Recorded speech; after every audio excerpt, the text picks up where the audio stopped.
A data science pipeline describes the stages and processes that data scientists go through when working with data. When you have repeated analyses, you can run data through a pipeline of standardized processes when new data is received. A related concept is workflows. Often the terms pipeline and workflow are used interchangeably, but they have small differences. Pipelines typically process data on a routine basis, giving a similar output each time. Workflows more typically are used for a specific one-off request, where the output might be in a variety of potential formats. When one starts talking about the workflows required to build such a repeatable process, the word pipeline becomes a bit misleading. A pipeline is a linear object, and a data science workflow is more like a continual circle. At any stage in the process, you might decide to loop back to an earlier stage. In a sense, you're never done. Even when your analysis results in a conclusion, it is rather likely that you now have additional questions about your data. You'll want to dig deeper to learn even more details. Even with an analytical pipeline you've put into production for repeated analyses, you still need to circle back to check to see if the model is still working the way that you want it to. There are many potential stages of processes that can be applied to data. We'll cover 6 basic ones here. You start with identifying what problem you want to solve and end with communicating your findings. In the middle, you actually work with the data.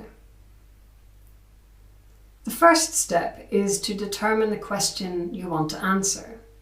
The better your questions are, the more insight you can gain from your data. You can ask big questions, such as, what might the universe look like if the atomic weak force was 2% stronger? Or you can ask a more focused question, like, what further products might I be most likely to upsell to my existing customers? Or, how can I optimize the shipping of products to reduce the size of box required and thereby reduce shipping costs? The important thing is that you let your question guide the analysis. All great answers begin with a great question. For the rest of this video, we're going to focus on the question, how can we price the risk of a particular car rental customer? Now that you know the question you want to focus on, you have to find the data. Ingested data can come from a number of sources, such as from sensors, readouts and logs from machines, or human input. Data may also be sourced from open and public datasets, of which there are a great many. Data needs to be authentic and reliable in order to be useful. This is also one place where safety and ethical considerations need to be taken into account. For example, one must ensure that data has been collected with the awareness and consent of its source. Perhaps rental cars may record information on driving style, locations driven, speed, how hard people hit the brakes, etc. Such information may be informative regarding the risk of renting to a customer, but should only be referred to with the awareness and consent of the driver being monitored. Data will also need to be stored somewhere so that it is secure, yet still able to be worked upon. Once you have your data stored safely, it needs to be cleaned. Data needs to be organized and standardized in order to be useful. This requires looking for suspect, erroneous, or poorly tagged data and either repairing it, if feasible, or discarding it. Even data which appears to be tagged well may still have compromised specificity, if, for example, different human beings might classify something in a different way. This is a particularly sensitive concern when tagging human beings or their activities. This could also be a potential method of harm caused by a bad actor, if data is tagged maliciously in order to be disruptive or to project certain individuals in a certain way. These kinds of analyses and standardizations are one of the most time-intensive phases in a project. But your analytical results will only be as good as the data you use, so it's definitely worth it.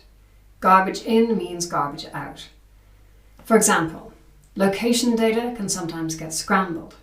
Perhaps the coordinates are logged as being on a lake, The degree of credence given to such data should be greatly reduced and either its resolution decreased, edited to align with an adjacent highway, or discounted altogether.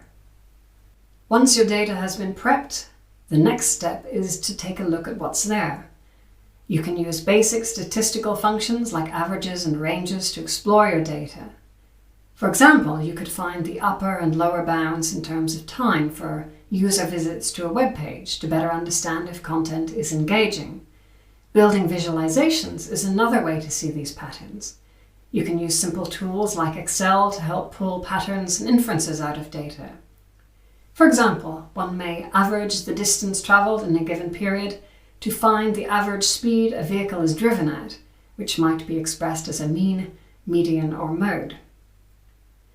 Once data has been cleaned and begun to be mapped, one can apply analysis tools such as R or SciPy to dig even deeper and to construct models that can predict the future or understand the relations between elements. What if variable X were different? What might that affect in turn? This is another place where ethical considerations need to be taken into account. For example, what biases might have been introduced during the transformations applied to data. If the model is based upon flawed assumptions, such as missing or biased data, then the output may be unfair. For example, a risk profile for a driver might be biased by the model factoring in the brand of car, which has no obvious relation to the behavior of the driver per se. The model should also avoid the direct or indirect inclusion of any protected characteristics, such as gender. Indirect inclusion might be a variable of, for example, how far forward the driver's seat is placed, which could somewhat correlate with gender. Finally, now that you have results, it's time to share them with others. Think about this like telling a story. One ethical aspect here is that how a story is told can alter the perception of a given set of information. It's not simply a matter of putting a chart on a slide or writing a few sentences with the numerical results of the analysis. One also needs to consider what impact the result of the analysis has on the audience and what actions they should take as a result. One should also take care with making predictions or recommendations based upon data, clearly explaining the degree of confidence in each and every assertion or potential scenario. A really great resource for communicating results is the book Storytelling with Data by Cole Nussbaumer-Knafnick. For our risk profile for car rentals, one could communicate the various weighting elements in a dashboard, or even export it as a PDF along with a final score or price.